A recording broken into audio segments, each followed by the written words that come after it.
Je veux que vous prêtez, vous ne sous-estimez pas les paroles de prophètes qui parlent de crise et de choses difficiles en Côte d'Ivoire. Ne les sous-estimez pas. Ne dites pas que c'est par calcul politicien, les gens le font. Non. Faites attention, ne sous-estimez pas, mais priez. Amen. Priez, demandez la grâce, demandez la miséricorde de Dieu. Demandez la miséricorde de Dieu. Ne vous braquez pas, ça sera une forme d'orgueil pour votre propre destruction. Pour dire non, voilà, telle personne est dans tel camp politique, dans tel bord politique, elle soutient tel, c'est un agenda, c'est un agenda. Vous risquez de rester dans de la superficialité et ne pas savoir ce que Dieu vous reproche. Et quand on parle d'un reproche de Dieu, il ne faut pas aller chercher forcément chez les autorités. Chacun doit regarder chez lui. J'ai déjà exhorté par rapport à cela. Le petit là qui vole pour prendre dans l'administration, prendre de l'argent pour les injustices sur les terrains. Ce genre de choses-là sont des trucs qui attirent des malédictions dans un pays.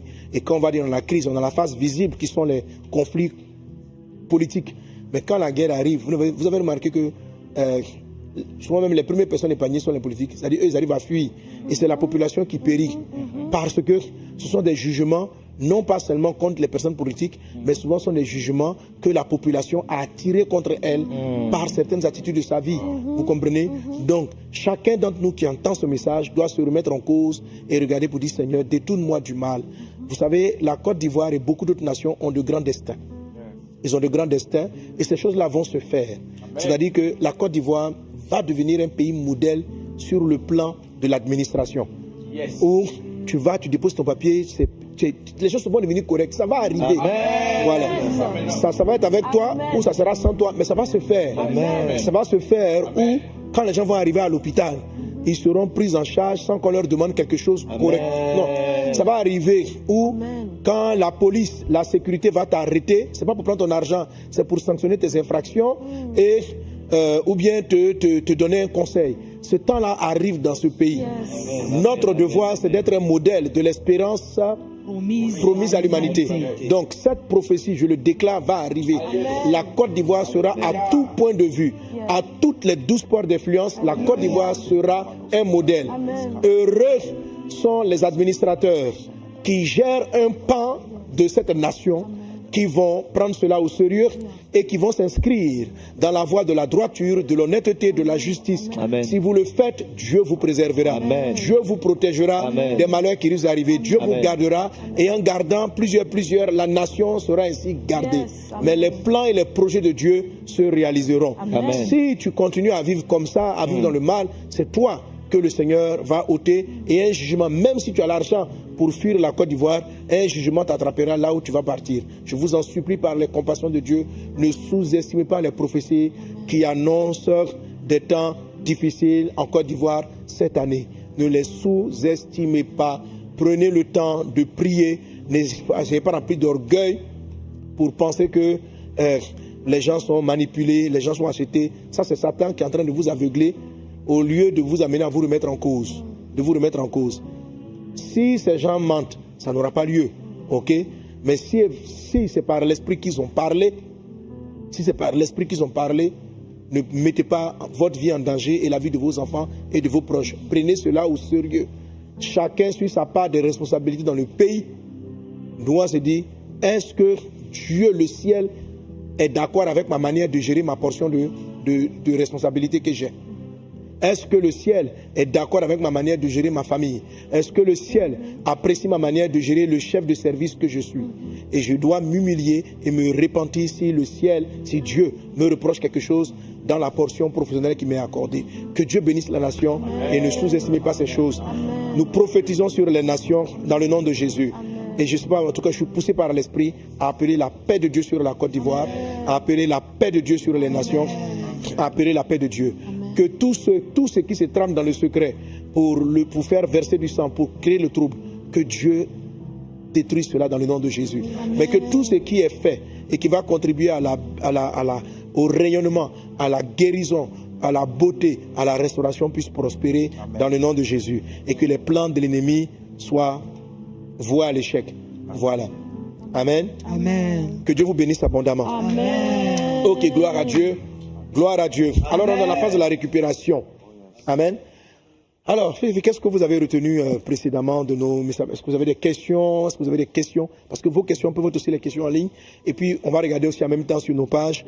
Donc voilà, toi qui es sur YouTube, n'hésite pas. Si tu as une question par rapport à toute cette série d'enseignements, et puis quand tu arrives, tu es en train de me suivre, faut pas garder ça pour toi seul. Il y a tellement de personnes qui doivent récupérer leur santé, récupérer leur travail, récupérer leur vie. S'il te plaît, envoie-le leur. Envoie, partage ce moment-là, parce qu'il y a quelqu'un qui est dans ton entourage qui doit récupérer une chose que l'ennemi lui a volée. Amen. Ok?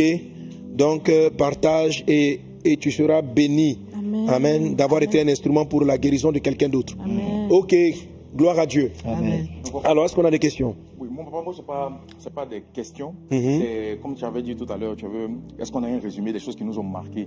Et vraiment, je veux bénir le nom du Seigneur pour ta vie, parce que chaque mercredi, quand on vient en écoute, je sais que nous-mêmes qui sommes sur le plateau et ceux qui sont encore derrière leurs écrans sont du même avis que moi. Chaque jour, il n'y a pas un jour qu'on ne reçoit pas avec des clés.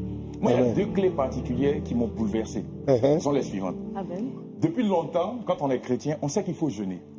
Ça, vous avez parlé de ça il y a un mercredi avant le dernier mercredi. Donc nous tous, on sait qu'il faut jeûner, tu as besoin de l'onction, donc on entend beaucoup de choses. Mais pas, tu as parlé de quelque chose. Tu as parlé d'une vérité, tu as dit, quand on vient jeûner, c'est pour s'humilier. Dieu va nous checker en nous quelles sont les choses sur lesquelles on s'appuie, des petites choses qui sont cachées dans nos cœurs et qui nous empêchent. Donc au final, quand on vient jeûner sans avoir la révélation, on peut chasser les démons, on peut avoir l'onction, mais le problème de l'homme fort, il persiste. Papa, quand tu as donné cette révélation, moi, j'ai été touché, j'ai été totalement édifié. Amen. Je vais aborder maintenant les temps de jeûne avec une dimension différente, avec un cœur qui est plus disposé à écouter Dieu pour qu'il mette le point sur les endroits dans ma vie qui ne sont pas trop clairs par rapport à lui. Donc vraiment, ça, c'est le point qui m'a touché. L'approche qui donne les résultats. Il y a beaucoup de vas-y, deuxième point. En fait, mon deuxième point, c'était le dernier mercredi où tu avais parlé de la restitution. Tu as dit quelque chose, tu as dit, quand on t'a dit on va te restituer, quand on t'a délivré de l'homme fort, il ne faut pas juste prendre la délivrance pour partir. Ça fait 5 ans, ça fait 10 ans, il y a quelque chose que quelqu'un maintient. Toi, tu laisses ça partir, c'est pas possible. Il faut faire une restitution, reprendre possession de ce qu'on t'a volé. Exactement. Ça, vraiment, ça m'a touché. C'est les deux points qui m'ont vraiment marqué. Amen. Vraiment, vraiment, vraiment. Si c'est maintenant que tu prends cet enseignement, je te prie, les enseignements sont disponibles sur mes pages. Va, réécoute-les en entier et prie avec. Voilà, c'est pas juste une information pour ton intellect, pour ton système de pensée, mais c'est une information pour te donner d'être là où Dieu a prévu que tu sois en cette année. Quand on parle de récupération, ça veut dire qu'il y a des choses que tu aurais dû avoir maintenant, mais que tu n'as pas. Ok? Il y a une santé que tu aurais dû avoir à ce jour, mais peut-être qu'il n'est pas là. Il y a des ressources matérielles, financières que tu aurais dû avoir maintenant, mais qui ne sont pas là. Alors, va voir qui les a prises, comment elles ont été prises, et comment est-ce que tu peux travailler la récupération. Amen. Et tu vas voir à l'intérieur, donc, comme on a parlé du jeûne. Mais faites très attention, beaucoup de gens jeûnent, se privent de nourriture parce que c'est le seul axe du jeûne qu'ils ont appris. Or, si tu lis Ésaïe 58, le passage, l'hymne au jeûne agréable à Dieu, c'est très clair à l'intérieur que le point central du jeûne n'est pas la privation d'aliments. C'est ça. Même si c'est très important. Amen. Le point important du jeûne, c'est juste que il y a des éléments sur lesquels on s'appuie qui doivent partir. Des éléments sur lesquels nous nous appuyons qui doivent être brisés. C'est-à-dire, je dis l'expression, on ne jeûne pas pour gagner, on jeûne pour perdre.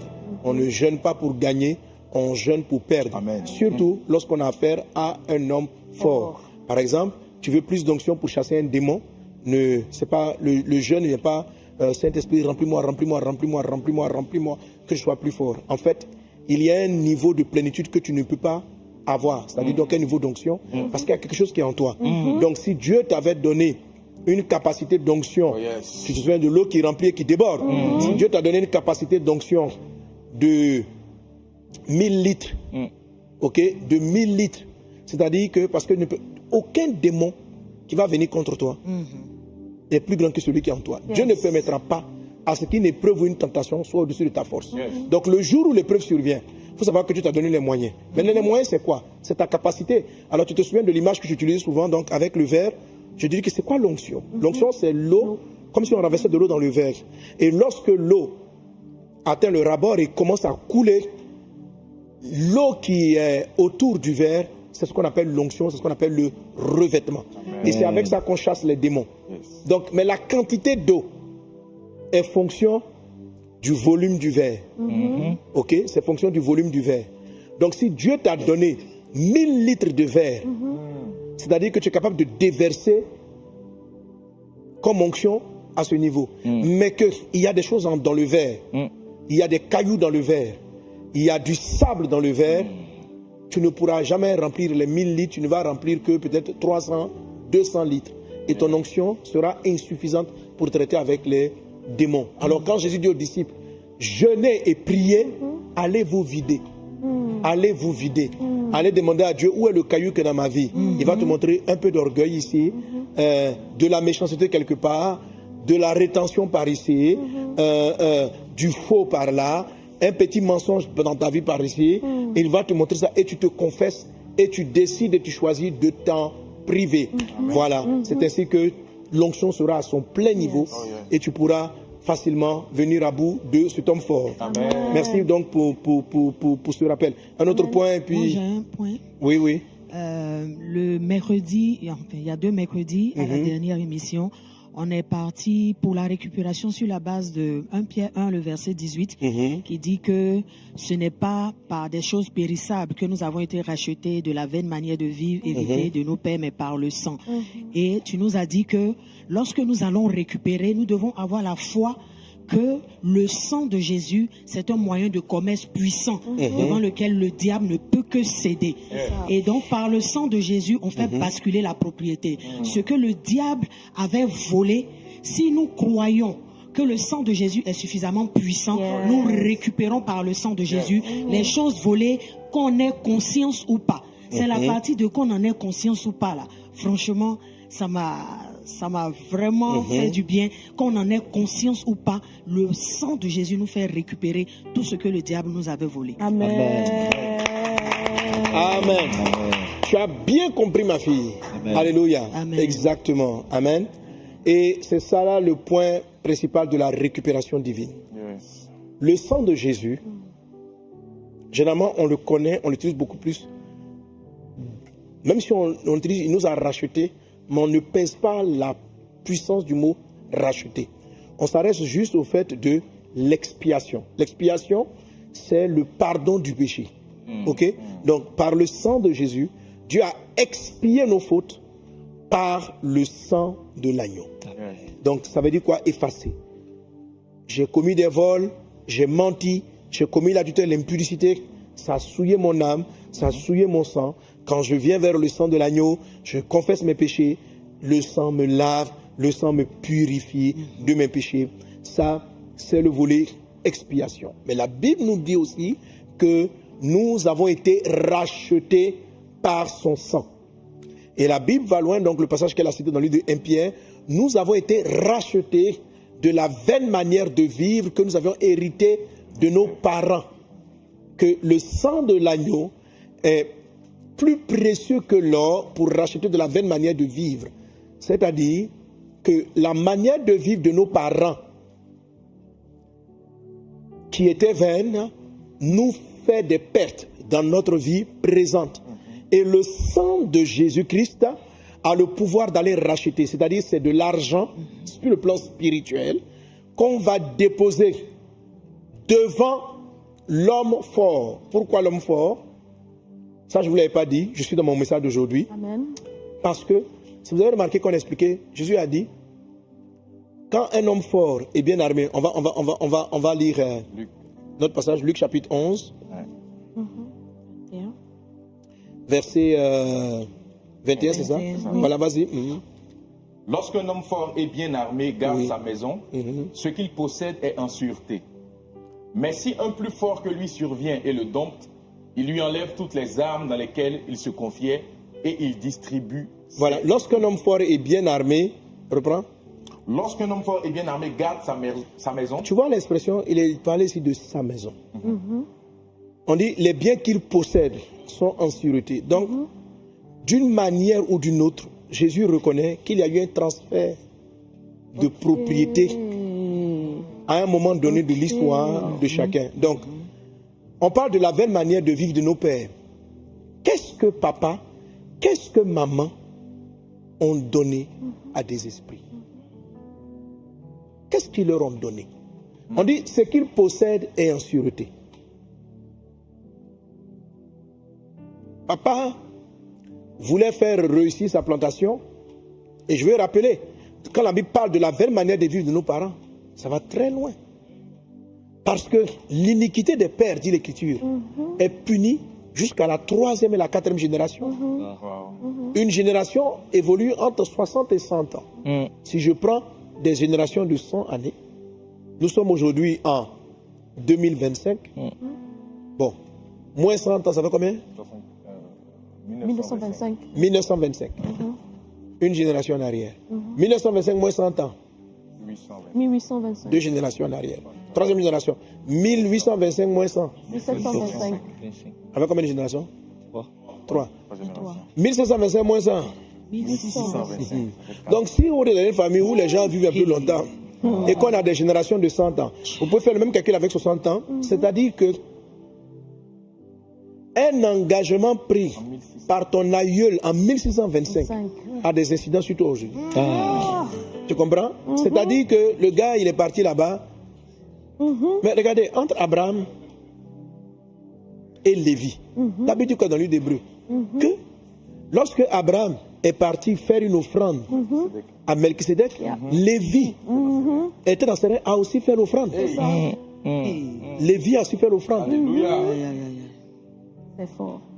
Donc, quand l'aïeul va dire le ventre de mes filles t'appartient, l'esprit dit tu veux quoi? Il dit je veux devenir chef de ce village, je veux devenir chef de ce village, je veux devenir roi dans ce village. On dit ok, mais tu dois payer un prix. Il dit quoi? Toute femme femelle qui descendra de toi m'appartiendra. Et il se lève. Oui. Tout ce qui va sortir de mes entrailles. On lui dit voilà, à titre d'exemple, prends tes semences, prends le sang de ceci de ta femme, prends ça, mélange, viens apporter ça la nuit à 23h, minuit, devant les eaux, et remets cela. Et les démons disent, nous on va les protéger, on va faire marcher ton agriculture, on va faire marcher cela, et tu seras le chef du village. Et voilà le chef du village. 1625. Donc toi tu arrives ici, il y a un homme fort qui est sur toute votre génération. Même pas, tu sais, même pas. Ok? Tu subis seulement. Amen. Amen. Alors, quand je donne ma vie à Jésus, ma vie appartient à Christ. Mais il va se passer maintenant un combat. L'homme fort va dire, j'en suis propriétaire. C'est pourquoi il dit sa maison. Mais toi, tu es devenu une nouvelle créature en Christ. C'est la maison de ton vieil homme.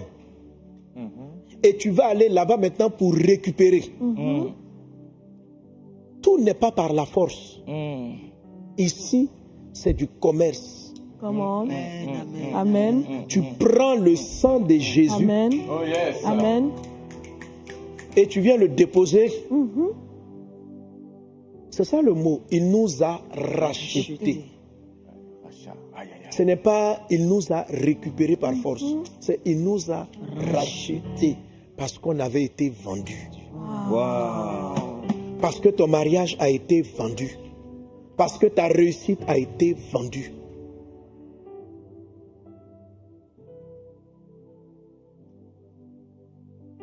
C'est à Abraham on donne les nations. Ce sont ses enfants.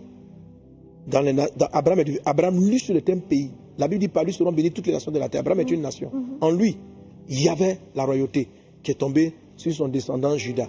Il y avait la prêtrise qui est venue sur Lévi. Il y a eu l'agriculture, il y a eu les 12 portes. Mais qui ne sont pas manifestées à partir d'Abraham. La promesse est sur Abraham. Elles sont même manifestées en Isaac. Elles sont manifestées à partir de Jacob. Donc Jacob n'a agi que dans les promesses faites à Abraham.